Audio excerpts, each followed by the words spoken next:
Awesome. Well, thank you everybody for joining us in the tent. Hello and welcome to our latest episode of our Farmer and Rancher Driven podcast, FP Next, which is now an award-winning podcast, actually. So thank you to all of our listeners. I'm one of your co-hosts, Sarah McNaughton. I'm the editor of Dakota Farmer with Farm Progress, and I'm based in Bismarck, North Dakota. So I'm excited to come down to Nebraska today. And I'm here with Kurt Arns, my co-host. Yes, I'm the editor of Nebraska Farmer. I'm based in Crofton, Nebraska. I've been editor for about 3 years. So, Sarah, we're here live at Husker Harvest Days. We're really happy to have those who have joined us here in the seats and who will join us and listening to us later on at the hospitality tent stage.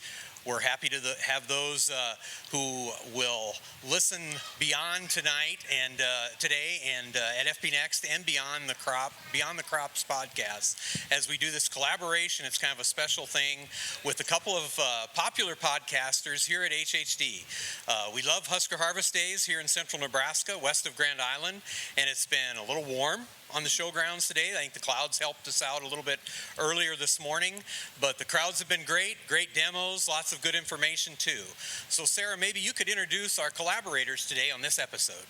Absolutely. And so to Beyond the Crops listeners, they don't need an introduction, but today at Husker Harvest Days, we have Jena Ochsner and Mary Pat Sass, and we are so excited to have our collaboration on stage here at the show.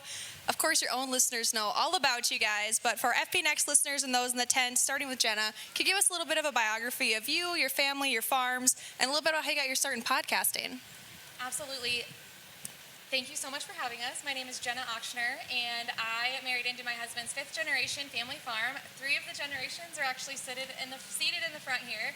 We farm commercial corn, soybeans, and cattle, and is it not working? You guys hear?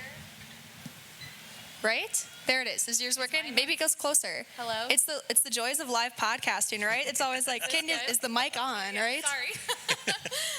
We farm commercial corn and soybeans as well as cattle. We finish some of those cattle out, and we have a direct-to-consumer beef business.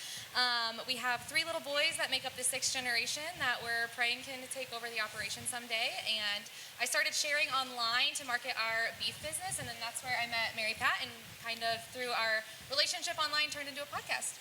Yeah, so I'm Mary Pat Sass, and I am not from Nebraska. I'm from Illinois, and I grew up on a dairy farm in Wisconsin and married my husband, who's a crop farmer in northern Illinois. We farm with his 2 brothers and their families and their parents, so it's a lot of family in the operation. And we have 2 little kids, a boy and a girl, who love the farm life just as much as we do. And we started harvest today. I am unwell sitting here missing out on that, like severe FOMO. But I started sharing online more to make connections with other women in agriculture and try to bring inspiration to those in the industry and help them enjoy the life that we get to live. And so the podcast started. I called Jena, I think, a week or 2 after you had your youngest. Like a week at best. Yeah. Postpartum. Yes. And I asked her, I just wanted something to do socially that involved someone else, because anyone who has started a business online or shared socially would probably agree that there's ebbs and flows of creativity, and sometimes it just gets really tough to keep the grind going. And I wanted to bring someone along with me to help, I guess, motivate me. So I was talking to Jena, we were close before that, and had this idea, let's start a podcast so we can collaborate on something and bring ideas together and connect with other farm wives and other women in ag. And it took you a little bit before you agreed. Well, I literally was about a week postpartum, and I was like, I want to say yes, but I also just had a baby, so maybe I should sleep on it for at least a night or 2. And I talked to my husband about it, and he was like, absolutely, Jena, that's the next step. You both love sharing, and we were sharing on social media platforms where most of the content was disappearing after 24 hours, and it was just hard to dive deep and really educate on a level that we wanted to. So the podcast platform was just kind of the natural next step to kind of have an evergreen place where the stuff that we love to share can live. Yeah, and so for the past 1.5 years now, we've had weekly episodes, and we've stayed consistent together and share a lot of different things around farming and beyond the crops as well. So Jena and Mary Pat, you told us a little bit about the how and why on your podcast, but maybe you could share a story or 2 about the feedback that you've gotten from your listeners, and maybe a favorite episode that you've done. Yeah, definitely. So I feel like sometimes when we would talk about things, especially things that are maybe a hot topic, my husband would be like, "Are you sure you want to say that?" And I'm like, "Well, on a podcast, no one can just comment back and like give you hate like they can on social media. So it's kind of, I feel like they have to be really committed to say something negative to you. So that's kind of a nice thing about podcasting. But we have a social account for our podcast as well, and we receive a lot of positive feedback there. It's called Beyond the Crop, so we share about everything on our farm and beyond. One of the favorite things that I've shared about is, like I said, the first year we shared, we had like really heavy agronomy topics that we really wanted to dive into, and then kind of started going beyond a little more. And we have a couple episodes on a personal health journey that I went to overcome chronic migraines, and I had kind of hid behind a wall of that for so many years with suffering, and then like through the healing process, not really talking about it. And so sharing that story, I got so much feedback from listeners that also suffered with headaches or were on the own health journey, and that was just kind of a really healing process to share that. So that was one of my favorite episodes. And I would say we did a couple interview episodes that just really filled my cup. One was with Jena's grandma, who is, how old is she? She's 97, and she just moved off the farm 2 years ago.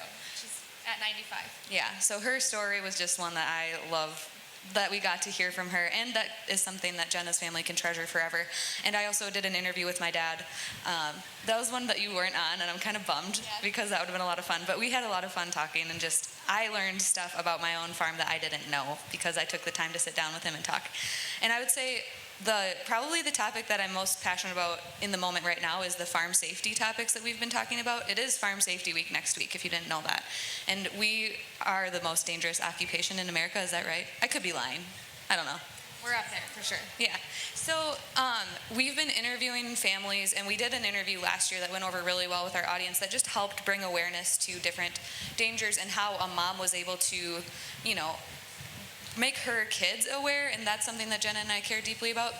So, and now we decided to extend that and interview a lot of different people who have been through different farm safety topics, and this week was a mycotil exposure. If you don't know what that is, it's a very deadly cattle vaccine. Mm-hmm. Yeah. So it's just very interesting, and there's a lot to learn, and we've learned so much from interviewing those people. It's always great to get the positive feedback, right? I know when I was down in Kansas City at Ag Media Summit, a listener randomly came up to me and told me how much she loved the show, and we always love to hear good reviews and how people enjoy the show, especially since, kind of like you guys, we do the show for our listeners, for our farmers and ranchers. And turning it from our podcast, a little bit of the topic of the day, everyone besides farm safety stuff as well is talking about the economic downturn that's expected in 2025. And so Iowa State University reported on the USDA World Ag Supply and Demand estimates, saying that the drop in farm income we saw in 2023 will likely continue into the end of 24 and potentially into 25. Of course, these are just the forecasts and estimates, but with some tougher times potentially on the horizon, we're having a lot of conversations about preparing for these times in case it does come to fruition. So, of course, farming's a cyclical business. Of course, when times are great, they're great, but things can turn on a dime. And you both know this from your own farm experiences. So, what are some of your tips you would have to navigate markets and rising input costs? How are your family handling these potential challenges? Well, I want to start by saying that our family in particular has great examples of tightwads ahead of us that are really good at saving money and not spending. And they've been a really good, I guess, just teaching us evaluating and only spending money on the things that you absolutely need for the farm. And also, my husband does a great job at trialing new things every year, and always, everything that we use on our operation, whether it's a seed hybrid or a chemical of some kind or a new biological, we always trial it on a very small scale, and then it has to earn every single acre that it's applied to on our farm. So I just feel like that's a good way for us to really evaluate the input and decide what is actually necessary. And then when a year comes, like the next few years, where it's really unknown, we can look back at all of our data and then decide, okay, what inputs gave us the most return? Where were we able to cut back on some things? What could we peel out to make this year a little bit more profitable? And this year, some of the things our family is focusing on is really taking a hard look at our equipment lineup. What things might we have wanted to do versus what do we actually need to do, and focusing more on the needs rather than the wants. And that could be like upgrading a tractor or, a lot of different things on the farm. That there's always something that needs to be upgraded. So, and then the other thing is just as we're out there on our farm, we do several applications across the field throughout the year. we're spoon feeding nitrogen, we're putting on fungicide, we're doing all of the things. And one thing that we can take a look at is, can we consolidate any of these passes to save a little bit somewhere? We don't want to like short the crop by any means because we still need bushels to pay for our bills. But is there anywhere that we can try to just reallocate or, adjust? And then the other thing that we've done a lot of, and I know that regionally this works differently, but for us it's really worked great, is we've stopped broadcasting most of our fertilizer. We pretty much banned everything through a strip till, and we're able to reduce our fertilizer by, at a minimum, 30%, and probably more conservatively 50%. And we're getting it where the plant needs it, so we're focusing on that product placement as well. And just continuing those practices and making sure we're looking at our entire farm as a whole and figuring out what we can adjust. And today we have a lot of tools, technological tools, to help us be more efficient. And so it sounds like you're utilizing those to really get the most out of every dollar you spend. I know one of the things that my wife and I experienced when we were farming, when we were a young family, and this was really difficult at times, was tightening our belts for family finances. That's one of the things that a lot of times your financial institutions, when they loan you money, they're like, hey, you need to tighten your belt on the family expenses. But we found it really hard when you have an emergency medical situation with the kids, or like what happens with our family all the time, even now, is a vehicle dies or something like that, and you have to have these big repair bills. So these are hard things to really plan for. Do you guys have any particular strategies that you use with your own families on helping with these family expenses during these, challenging times? Yeah, health insurance is something that I'm pretty passionate about. It had a pretty big chokehold on me. I had a full-time off-the-farm job, and I stayed at that job probably 18 months longer than I should have, because that was providing health insurance for my family, and I was like, I can't step away from that. It was kind of a really scary thing to consider stepping away from, because my husband and two of our kids have a heart condition that requires them to be checked out every single year, and those are expensive appointments. And I was like, I know that I need to be home on the farm, but we also need health insurance, so what are we going to do? And so we ended up finding a Christian sharing network that I actually learned from Mary Pat about. And it was kind of scary to take that leap of faith and leave that health insurance behind, because we're just kind of taught that that's what you need. But after being on that program for 2 years, they've been so great to work with, even with the heart conditions. And I've had a child on that network now, and the money that we spent out of pocket has been way less compared to being on traditional health insurance. So that is one strategy for farmers. I know when you're self-employed, health insurance is expensive and you don't get it from an employer like usual. So that's been huge for us to kind of shift to a sharing network instead of traditional health insurance. Yeah, and I think about family finances, farmers are entrepreneurs. We can really get creative when the times get tough. And looking at how can you diversify your income, we're going to talk about that more in a little bit here, but that's something my husband and I look at a lot. Is there different investments that we can make that don't directly relate to farming, that maybe can be a little more steady on years where the farm just isn't going to be? And also just living within your means. Take a look at how many subscriptions you have. I have probably too many that need to be canceled right now, but it's on the list to go through. And just where can you cut things that you probably won't even know? And those expenses seem small, but they add up. I know those are some good tips and great advice on the health insurance side, especially. I know that's a big hurdle for a lot of farmers, and we've even had a podcast talking about health insurance for farmers, and it's definitely a big topic. And of course, marketing's an even bigger topic, maybe, especially when times are volatile on the farm and ranch. So in your families, who does the majority of the marketing on the grain side or the livestock? We talked in another one of our early episodes about how many times the wife is the better marketer on the farm. Is that the case for you guys? I am definitely not the better marketer for the grain. I feel like I can market the beef pretty well, but my husband does all of the marketing. He does a really good job at forward contracting. It's something his dad and grandpa have both commended him for. He learned really early on kind of how to take the emotion out of it. When we first met, it was 2012, and if you remember back then, the prices were pretty awesome, and he was farming some acres by himself. And I remember I was new to the farming world and asking so many questions, and corn was $5.50, and my husband said, I think it's going to go to $6. I'm just holding out to sell my first field at $6. And the very next day it dropped to 540, and it never came back up to that until about 2 years ago. And through that whole process, I remember his dad and grandpa telling him, like, you just have to know your break even, and you need to sell confidently above your break even and then never look back. Take the emotion out of it. Don't do what if, oh, I should have waited, I should have done this. Like, you have to take that out of it. And I think that advice from the generations ahead of us, that like just being really familiar with where your break even is and then comfortable with selling at a profit and not looking back, has just been a really great way for us to take emotion out of marketing, because it is an emotional decision. I am not the marketer on our family's farm. I don't touch that with a 10-foot pole, and I try to avoid looking at the way the markets are going as much as possible. But I would say also just looking at what other markets can you get into? Do you have to be selling number 2 yellow corn? Can you grow a different kind of corn? We grow non-GMO corn on our farm, not all of it, just some of it. And it gets us into a different market that we can get some premiums on. And it diversifies our herbicide programs. And it really helps us just diversify the same crop. And then we also grow some food grade soybeans. So there's a different market to enter there. Again, same with the pesticide management. And I think it's just using these really good years to the good years that we had to learn and invest in learning a lot of new things, and then on these off years that were kind of lower in the markets, do the tried and true practices that you know are going to be paying you back, and maybe like not as much of the trialing and pouring money into these things that were not guaranteed. And the good years are exciting, but like historically, if you look, the highs are like really high, and then they come down, and then there's a really long tail of lower years before it comes back up again. So one thing that Levi's dad and grandpa have taught us is to just be very conservative when you do have those good years and that extra income. Like, don't just upgrade everything, like be conservative in upgrading, so that when those hard years do come, you do have cash on hand to make it through that.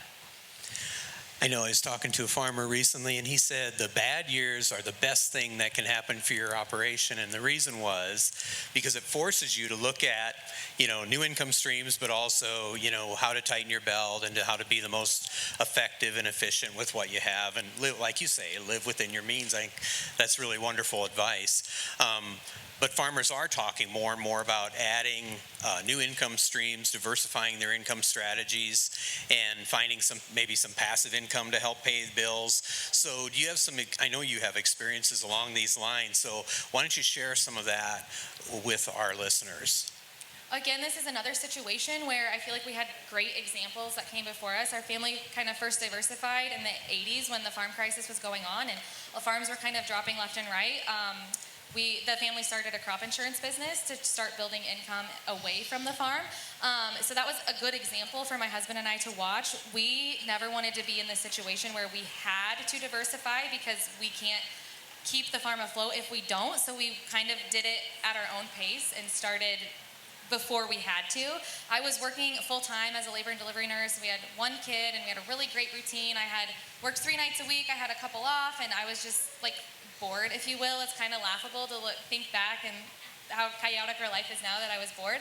And I was willing to help on the farm, and I was like, I can do anything that you can teach me, but I would love to power wash the sprayer off for you, or help put stuff away, or haul this or haul that, but I also feel like I'm equipped enough that I could do something that could generate more income for our family. About that same time that we're having these conversations, we have a friend whose parents vacation in Florida, and they were like, we went to this farmer's market in Florida, and they were selling ground beef for $10 a pound. This was a lot, like 10 years, not quite, like before the craziness of 2020 where prices really went up. So being in Nebraska for like $10 for ground beef, that's crazy. And that's where we kind of started doing the math on, okay, we finish our beef for local friends and family and as gift to our landlords, but what if we sold the beef by individual cuts and pounds? Like, we could definitely increase the profitability from that animal. So that's kind of where the idea for our direct-to-consumer beef business was born. And I was also working a full-time job on the farm, or off the farm, in corporate ag and technology, and I quit because I wanted to stay home with my kids and be a stay-at-home mom and farm wife. But that didn't last long, because I just really I was bored. I wanted something to do, so I started sharing online, and the social media end of of the diversification of our businesses has been that for both Jenna and I. We're able to use social media to share about our farms and our families, and then partner with brands that we trust and use on our farms to help generate more income on the marketing side on the social media marketing side for our families. And then for me, I had built this audience who I really love so much, and I pour a lot of my heart into interacting with them. And I saw a need in my own life for a way to keep our family's memories a little bit easier. I wanted to document life on the farm, but I didn't want it to be so overwhelming. I don't know about you, but sitting down with a blank piece of paper and trying to figure out what to write about is really hard. So I created a business. It's called Grounded Journals, and they're prompted journals and memoirs for farm and ranch families to help record their stories and their memories. So that has been a business that's a little over a year old, and it's been another diversification of income for our family. And we both kind of took way different journeys to that. Mary Pat started sharing on social, and then her business was born out of that. I started sharing on social with the sole goal to build a community that would convert to customers that would buy beef from me. So I was sharing our story, our day in the life. This is how our animals are raised humanely, birth to butcher, where they're in our care. And then I quickly realized through sharing on social media there was other opportunities to make money, and so then I kind of diversified out from that. So it has been, every story's different, every journey's so different, and then I met Mary Pat along the way, and then that's kind of where our podcast was born. So we've interviewed farmers and other people in the ag community on our podcast, and we have asked our audience as to what they've done to diversify their income, but we're curious from you guys, what have you learned from other farmers that you've interviewed on how they've diversified their operations? Yeah, absolutely. I think a big one that I've seen a lot of, especially with all of our ranchy friends and those who raise beef, is the direct-to-consumer marketing has really taken off. It's since 2020, since the COVID, a lot of people went that route, especially in North Dakota. We kind of have a lack of local meat processing plants, so a lot of people didn't have a chance to do it. So they kind of formed partnerships, maybe started their own processing plant, started a direct-to-consumer business. The other thing in North Dakota is a lot of people are getting hogs. They're adding pig barns onto their operation that maybe they were crops only for so long, and adding those pigs into their business is a way for them to bring their kids on and have more things to do and diversify their income. I've also talked to a lot of farmers that I met on YouTube and TikTok and socials where they say that their sponsorships and social media deals, kind of like you guys, add a little bit of extra income to doing something they already love to do. How about you, Kurt? Well, when I was farming, social media didn't exist. So that was the thing. But back in the early 2000s, when my family was really young, we totally dried out a couple of years in a row, and that caused a lot of financial issues for us. So I knew that we could raise black oil sunflowers because we had been hailed out one year, and my dad planted sunflowers, and we're in northeast Nebraska, so it's not sunflower country, all right? But that's a good thing because there aren't a lot of sunflower pests around, and so not as many disease issues. So my wife and I started raising black oil sunflowers and selling them off the farm as wild bird seed. We had them cleaned. We had our own bagging operation on the farm. The kids helped, and it worked out really well for quite a while corn was less than $2 a bushel. So that was a good thing. Another thing we had was a very small choose and cut Christmas tree farm. So we'd have about 50 customers come out every year and cut trees, and it provided income in December to help us out with Christmas. And it was fun for the family, that kind of thing. We also sold some home-raised pork, just like you guys, off the farm, and that was really a good thing. But it's funny how technology and how we promote these things has changed, because back then I remember it was a really big deal that we had a website. That was just huge because nobody did that, and look how far we've come and how things have changed and how you promote those types of businesses. So we had an episode a few months ago with an Illinois farmer and a regular contributor to Farm Progress, Betty Haynes, and she talked a little bit about, we talk about the income streams and all of that, but also on handling stress on the farm through challenging times. And she talked a lot about handling the mental stress and kind of the loneliness. Sometimes you feel like if things are going bad, you're the only one that's feeling that, and you're really not. And so would you have some advice or experiences on how to handle stress, within your own families, but just in general on the farm?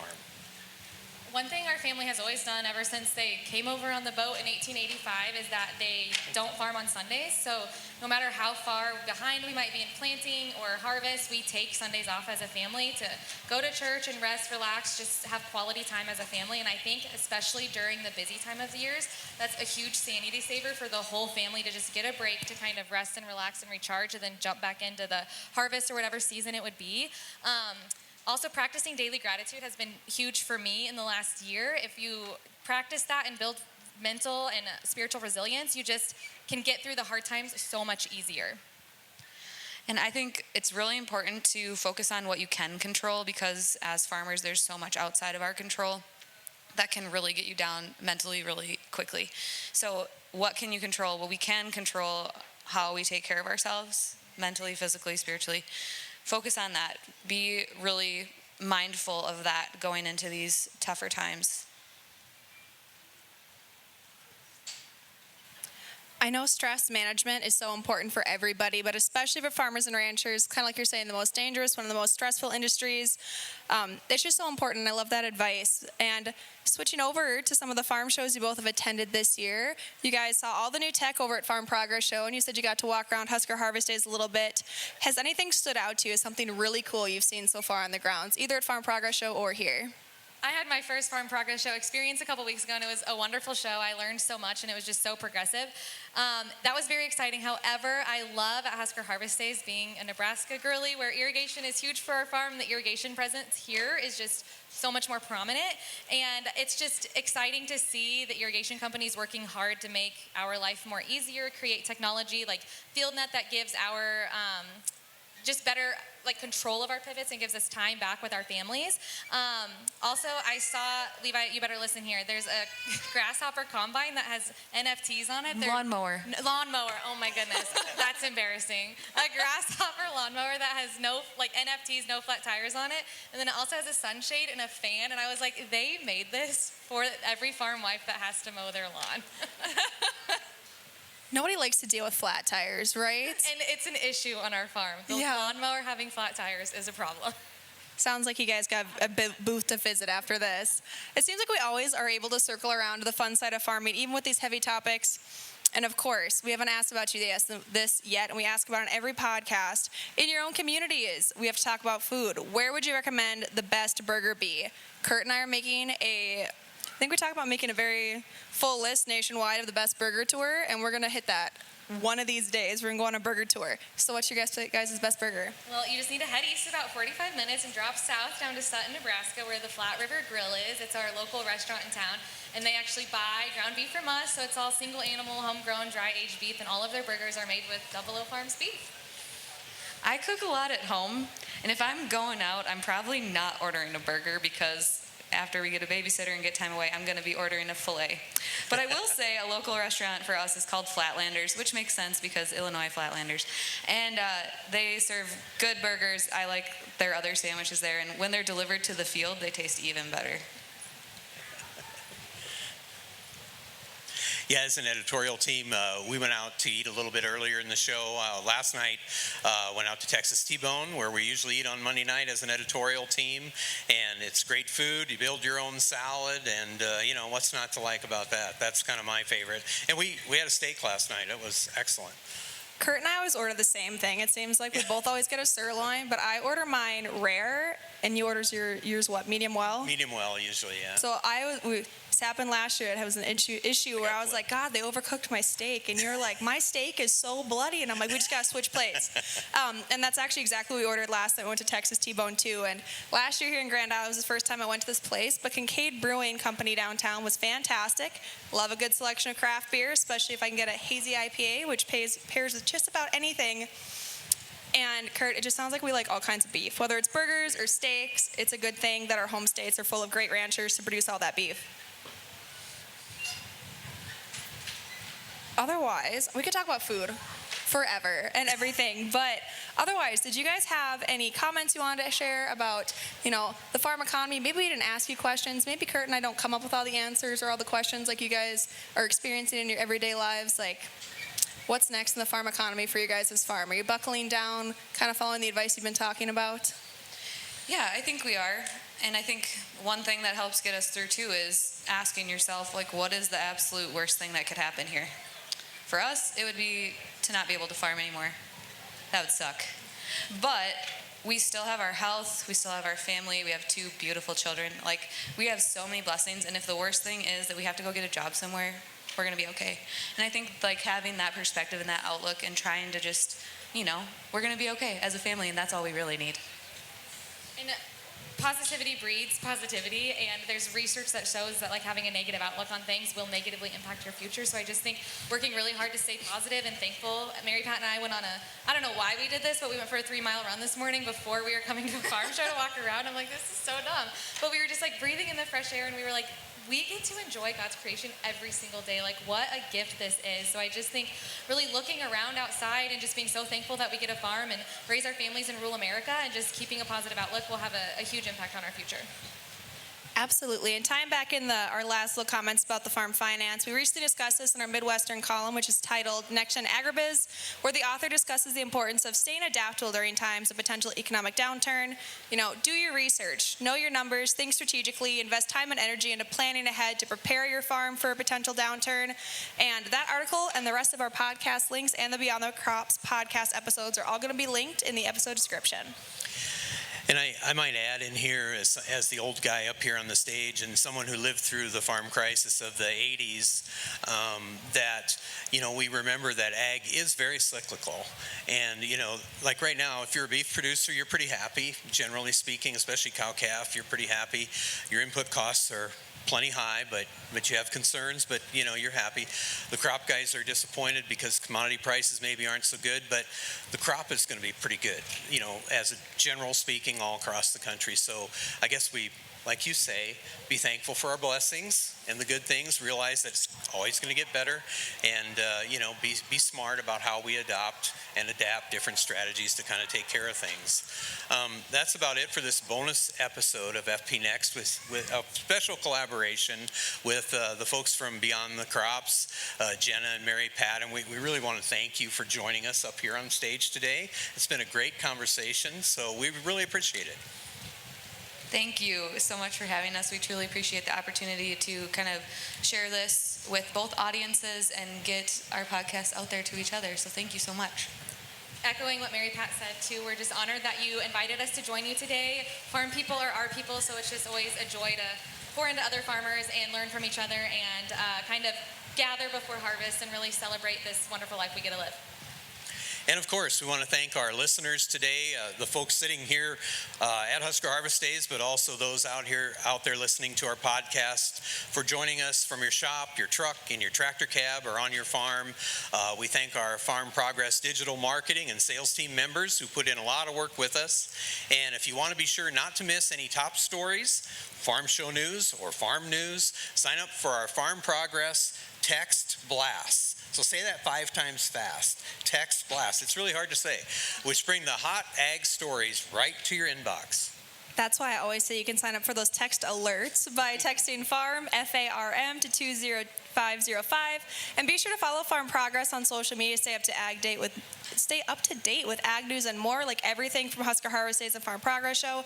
Check out the digital edition of your regional publication at farmprogress.com, and tune in to our next episode of FP Next, where we're going to take a look back at all of the new products revealed and discovered by our editors at both the Farm Progress Show and at Husker Harvest Days. So it's a glimpse into all the new tech we found while scouring the show grounds. Yes, you never know what you'll find, so you want to be sure to listen in on that great episode coming up.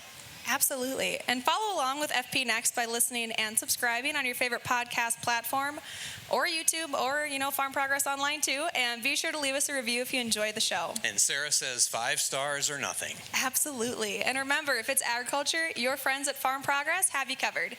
Here's wishing you high yields, especially for you guys harvesting, and great weather. We'll see you next time.